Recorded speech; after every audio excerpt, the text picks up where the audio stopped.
Radhika Gaur with the session number 16 of your chapter Life Processes. तो अभी हम यहाँ पे सेशन नंबर 16 डिस्कस करने वाले हैं, in which we are gonna discuss about question answers of set 2. तो ऑब्वियसली हम जो न्यूट्रिशन और रेस्पिरेशन से रिलेटेड क्वेश्चन आंसर्स थे वो सेशन नंबर 15 में डिस्कस कर चुके हैं, and in this session we are gonna discuss about the question answers from excretion and transportation. So let's start with the question number 1. What are the components of the transported system in human beings? Human beings में transported system के components कौन कौन से होते हैं, and what are the functions of these components, और इन components के functions क्या होते हैं. तो सबसे पहला component हमारा क्या आता है, heart. Clear? हार्ट सबसे फर्स्ट कंपोनेंट है and it pumps and receives the blood. उसका वर्क क्या होता है, उसका फंक्शन क्या होता है कि वो ब्लड को पंप करता है और रिसीव करता है. क्लियर. नेक्स्ट आता है हमारा कंपोनेंट ब्लड. ठीक है, जो ब्लड है वो भी हमारे पार्ट्स में डिवाइडेड रहता है, दैट इज प्लाज्मा में और कॉर्पिकल्स में. कॉर्पिकल्स में हमारे red blood cell, white blood cell and platelets आ जाते हैं. तो जो प्लाज्मा है उसका फंक्शन क्या होता है, it transport food, carbon dioxide and nitrogenous waste etcetera in dissolved form. जो प्लाज्मा है इसका वर्क क्या रहता है कि ये फूड हुआ, कार्बन डाइऑक्साइड हुई, नाइट्रोजनस वेस्ट हुए, उन्हें डिसॉल्व्ड फॉर्म में ट्रांसपोर्ट करती रहती है. उसके बाद आती है हमारी ब्लड सेल्स. ब्लड सेल्स में दे कंस्टिट्यूट आरबीसीज, डब्ल्यूबीसीज एंड प्लेटलेट्स. क्या क्या होता है इसमें, रेड ब्लड सेल्स होती हैं, व्हाइट ब्लड सेल्स होती हैं एंड प्लेटलेट्स होती हैं. अब आरबीसीज का फंक्शन क्या होता है, आरबीसीज ट्रांसपोर्ट रेस्पिरेटरी गैसेस. जितनी भी हमारी रेस्पिरेटरी गैसेस होती हैं उनका ट्रांसपोर्टेशन आरबीसीज करती हैं. डब्ल्यूबीसीज का फंक्शन क्या होता है, डब्ल्यूबीसीज protect body from harmful pathogens. जितने भी हार्मफुल पैथोजेंस होते हैं उनसे वो एंटीबॉडीज का फॉर्मेशन करके या नॉर्मली डायरेक्टली उनसे फाइट करके जो इन्फेक्शंस वगैरह हैं उनसे हमें प्रोटेक्ट करती हैं. जबकि platelets help in preventing loss of blood at the time of injury. Platelets का क्या काम होता है, प्लेटलेट्स जो है हमें प्रिवेंट करके रखते हैं कि जो लॉस ऑफ ब्लड हो रहा है, किसी कोई भी इंजरी हुई तो ब्लड लॉस होगा, ब्लड का फ्लो होगा, तो वो उस पे कोएगुलेशन लगा देते हैं ताकि जो ब्लड है वो फ्लो ना हो. तो वो ब्लड के फ्लो को रोक लेते हैं ताकि जो इंजरी के टाइम पे ज्यादा ब्लड फ्लो ना हो. क्लियर. तो ये हो गए हमारे कॉर्पिकल्स के फंक्शंस. नेक्स्ट आते हैं हमारे ब्लड वेसल्स. नेक्स्ट कंपोनेंट आती है blood vessels. Blood vessels 3 type की होती हैं, arteries, veins and capillaries. Arteries का फंक्शन क्या होता है, this transport blood from heart to different body parts. इनका फंक्शन क्या होता है कि ये ब्लड को हार्ट से डिफरेंट बॉडी पार्ट्स तक ट्रांसपोर्ट करते हैं. Clear. That arteries transport blood from heart to different body parts. Veins का फंक्शन क्या होता है, this transport blood towards heart from various body parts. Veins क्या करती है, वीन्स जो है ब्लड को ही ट्रांसपोर्ट करती है लेकिन बॉडी पार्ट से हार्ट की तरफ. क्लियर. हार्ट से बॉडी पार्ट्स में जो ट्रांसपोर्टेशन होता है वो आर्टरीज के द्वारा होता है, और बॉडी पार्ट से हार्ट में जो ट्रांसपोर्टेशन होता है ब्लड का वो वीन्स के द्वारा होता है. देन आती है हमारी capillaries. These allow the exchange of material between blood and tissues. वो क्या करती हैं, जो ब्लड हैं, टिश्यूज हैं, उनके बीच में जो मटेरियल्स हैं उनका एक्सचेंज अलाउ करती हैं. क्लियर. तो capillaries allow the exchange of material between the blood and tissues.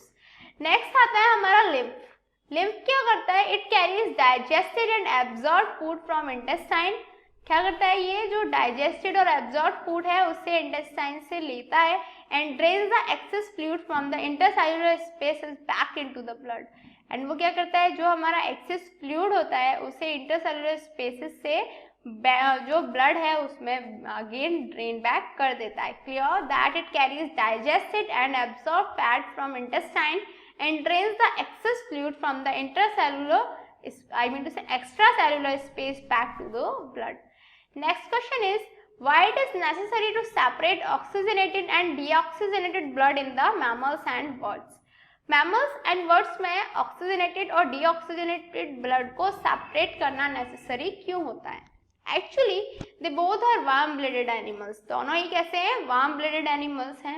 So they need energy in order to maintain their body temperature. इसीलिए अपने बॉडी टेम्परेचर को मेंटेन करने के लिए उन्हें एनर्जी की रिक्वायरमेंट होती है. जब एनर्जी की रिक्वायरमेंट होती है, therefore separation is necessary in order to make circulatory system much more efficient. यदि ऑक्सीजनेटेड और डीऑक्सीजनेटेड ब्लड एक साथ होगा तो क्या होगा, जो सेपरेशन है आई मीन टू से जो सर्कुलेशन है वो इफिशिएंट वे में नहीं परफॉर्म हो पाएगा। इसीलिए to I mean to say to make circulatory system much more efficient it is necessary to separate the oxygenated and deoxygenated blood in mammals and birds. Next question is, what are the main components of the transport system in highly organized plants? जो highly organized plants हैं उनमें जो transportation है उनके main components क्या होते हैं? तो first होता है हमारा xylem, second होता है हमारा phloem. Xylem consists of tracheids and vessels conducting water and minerals to the leaves. जो जाइलम है उसमें ट्रैकीड्स और वेसल्स होते हैं जिनमें वाटर मिनरल्स प्रेजेंट होते हैं, वो लीव्स में उन्हें ट्रांसफर कर देते हैं। जबकि जो फिलम है कंसिस्ट ऑफ सीप ट्यूब्स एंड कंपेनियन सेल्स, जो फ्लोएम है उसमें सीप ट्यूब्स और कंपेनियन सेल्स प्रेजेंट होते हैं। It has to transport food materials etcetera, जितने भी हमारे फूड मटेरियल्स का होता है ट्रांसपोर्टेशन होता है वो कौन करता है, वो फ्लोएम करता है from leaves to various parts of the plant. Leaves से प्लांट के डिफरेंट पार्ट्स तक जो food material and other materials का ट्रांसपोर्टेशन होता है वो फ्लोएम के थ्रू होता है। जबकि जो वाटर है और मिनरल्स है उनका ट्रांसपोर्टेशन जो होता है वो जाइलम के थ्रू होता है। Next question is, how are water and mineral transported in the plants? Plants में वाटर एंड मिनरल का ट्रांसपोर्टेशन कैसे होता है? Xylem tissue of plant have interconnected network of vessels and tracheids of roots, stems and leaves. जो xylem tissue होता है plant में का उसमें क्या होता है कि इंटरकनेक्टेड नेटवर्क होता है उसमें वेसल्स का, ट्रैकीड्स का। क्लियर? जो हमारे रूट्स, स्टेम्स, लीव्स में जो वेसल्स, ट्रैकीड्स हैं उनका जो इंटरकनेक्शन बना लेता है xylem tissue, they form continuous system of water conducting channel which reach all part of the plant. और फिर ये क्या करते हैं, एक कंटिन्यूस सिस्टम बना लेते हैं कंडक्टिंग चैनल्स का, ठीक है, जो सारे पार्ट्स तक प्लांट के पहुंच जाता है। Actually water enters into root from the soil eliminating difference. जो वाटर है वो रूट से क्या करता है, जो रूट में सॉइल के थ्रू एंटर करता है। Hence there is a steady movement of water into root xylem from the soil that creates a column of upward pushing that creates a column of water pushing it upward. तो क्या होता है, एक steady movement आ जाता है जो हमारा root xylem होता है उसकी वजह से। तो उसमें क्या होता है कि जो सॉयल है वो क्या करेगी, एक column of water that is एक फोर्स लगाएगी अपवर्ड डायरेक्शन में, दैट इज जो रूट जाइलम है उसकी हेल्प से जो वाटर है वो अपवर्ड पुश हो जाएगा। ये अपवर्ड पुश होने के प्रोसेस को हम ट्रांसपिरेशन कहते हैं। दैट इज जो ट्रांसपिरेशन है उसके प्रोसेस से जो हमारा वाटर है वो ऊपर अपवर्ड पोजीशन में रूट के थ्रू सॉइल से ट्रांसफर हो जाएगा। और ये किसने कराया, ये ट्रांसपोर्ट जो है वो जाइलम की हेल्प से हो पाया। Next question is, how is food transported in the plants? Plants में जो फूड है उसका ट्रांसपोर्टेशन कैसे होता है? Transportation of movement of soluble products जैसे शुगर हुआ और photosynthesis from leaves to other parts of the plant is termed as translocation. जो हमारे सॉल्युबल प्रोडक्ट्स हैं जैसे शुगर है या फिर जो आई मीन से और भी सब्सटेंसेस हैं, तो ऐसे सॉल्युबल प्रोडक्ट्स का जो ट्रांसपोर्टेशन है वी कैन से मूवमेंट है of photosynthesis from leave to plants. जितने भी हमारे सॉल्युबल प्रोडक्ट्स हमें फोटोसिंथेसिस से गेन हुए उनका लीव से प्लांट के अदर पार्ट्स में जो हम ट्रांसपोर्टेशन कराएंगे उसे हम ट्रांसलोकेशन कहते हैं। Clear? What is translocation? It is the transportation of soluble products of photosynthesis from leaves to other parts of the plant. Clear? Leaves से प्लांट के दूसरे पार्ट्स तक यदि जो सॉल्युबल प्रोडक्ट्स हैं फोटोसिंथेसिस के उनका ट्रांसपोर्टेशन कराया जाए तो वो किस प्रोसेस के अंडर आता है, ट्रांसलोकेशन प्रोसेस के। Clear? Actually it occurs through the part of vascular tissue known as phloem that also transport amino acids and other substances to storage and growing organs. ये जो ट्रांसपोर्टेशन है ये किसकी वजह से होता है, ये फ्लोएम की वजह से होता है। और जो फ्लोएम है वो अमीनो एसिड्स और अदर सब्सटेंसेस जो होते हैं उनके भी स्टोरेज और ग्रोइंग ऑर्गन्स के लिए वर्क करता है। Clear? That it occurs through the part of vascular tissue known as phloem that also transport amino acids and other substances to storage and growing organs. And translocation of substance takes place in the sieve tube with the help of adjacent companion cells both in upward and downward direction. जो translocation है substances का वो sieve tubes में होता है। सीप tubes में भी कैसे होता है, with the help of adjacent companion cells, सीप ट्यूब्स के पास में जो कंपेनियन सेल्स प्रेजेंट होती हैं उनके हेल्प से ट्रांसलोकेशन पॉसिबल हो पाता है, और जो ट्रांसलोकेशन होता है दोनों ही अपवर्ड और डाउनवर्ड डायरेक्शन में पॉसिबल हो जाता है। Next question is what would be the consequences of a deficiency of hemoglobin in our bodies? हमारी बॉडीज में यदि हीमोग्लोबिन की कमी हो जाए तो क्या कॉन्सिक्वेंसेस होंगे? Actually deficiency of haemoglobin leads to anaemia. जब हीमोग्लोबिन की डेफिशिएंसी होगी तो एक डिसीज होती है अनीमिया। उसकी वजह से क्या होता है, रेस्पिरेशन लेवल कम हो जाती है, रेस्पिरेशन कम हो जाती है, दैट इज एनर्जी पर्सन को नहीं मिल पाती, प्रॉपर एनर्जी नहीं मिल पाती तो क्या होता है, person feels weak, skin becomes pale and is unable to perform heavy physical work. जो पर्सन है उसकी जो आई मीन टू से वो फील वीक करेगा, वीक फील करेगा, उसकी जो स्किन है वो पेल हो जाएगी और वो कोई भी हैवी फिजिकल वर्क परफॉर्म नहीं कर पाएगा। These are the consequences of deficiency of haemoglobin in our bodies. Next question is describe the structure and function of a nephron. तो यहाँ पे मैंने नेफ्रॉन की स्ट्रक्चर गिवन है, कंडक्टिंग डक्ट हो गई है, कलेक्टिंग डक्ट, ये ट्यूबुलर पार्ट हो गया नेफ्रॉन का, ये ग्लोमेरुल्स हो गए जिसको हमारे बोमेन कैप्सूल ने कवर करके रखा है, ये रीनल आर्टरी हो गई, ये ब्रांच हो गई रीनल वीन की, ये कैपिलरीज हो गए। तो ये हो गई स्ट्रक्चर ऑफ नेफ्रॉन। अभी हम समझ लेते हैं about functions of nephron. Actually glomerulus filters the blood passing through it. जो ग्लोमेरुलस होता है वो क्या करता है, जो ब्लड है उसको फिल्टर करता है, जो भी ब्लड ग्लोमेरुलस से पास आउट होता है वो उसे फिल्टर कर देता है। It also ensure to remove only harmful substances from the body that includes nitrogenous materials. ये क्या करता है, ओनली उन्हीं सब्सटेंसेस, उन्हीं हार्मफुल सब्सटेंस को रिमूव करता है जो बॉडी को हार्म कर सकते हैं, जैसे हमारे नाइट्रोजनियस मटेरियल्स पे। The collecting duct collects the urine and passes it to the urethra। और जो collecting duct होती है वो यूरिन को कलेक्ट कर लेती है और उसे यूरेथर में पास आउट कर देती है। So these are the functions of nephrons। Next question is what are the method used by the plant to get rid of excretory products? कौन से ऐसे मेथड्स हैं जिनका यूज करके जो प्लांट्स हैं अपने एक्सक्रिएटरी प्रोडक्ट से आई मीन टू से उन्हें एक्सक्रीट आउट कर सकते हैं, रिमूव आउट कर सकते हैं। तो पहला गैसेस वेस्टेज के लिए क्या करते हैं plants release gases wastage such as carbon dioxide produce during respiration at night and oxygen produced during photosynthesis during daytime through stomata on leaves and lenticels found on stems। जो plants हैं वो gases waste जितने भी हैं, that is जैसे carbon dioxide हुआ, जो respiration के टाइम पे कार्बन डाइऑक्साइड गैसेस वेस्ट होता है, और जो फोटोसिंथेसिस है डे टाइम में फोटोसिंथेसिस के टाइम पे जो ऑक्सीजन प्रोड्यूस होता है वो वेस्ट प्रोडक्ट होता है। तो इनको वो कैसे रिमूव आउट करते हैं, through the stomata on their leaves और by the lenticels found on stem.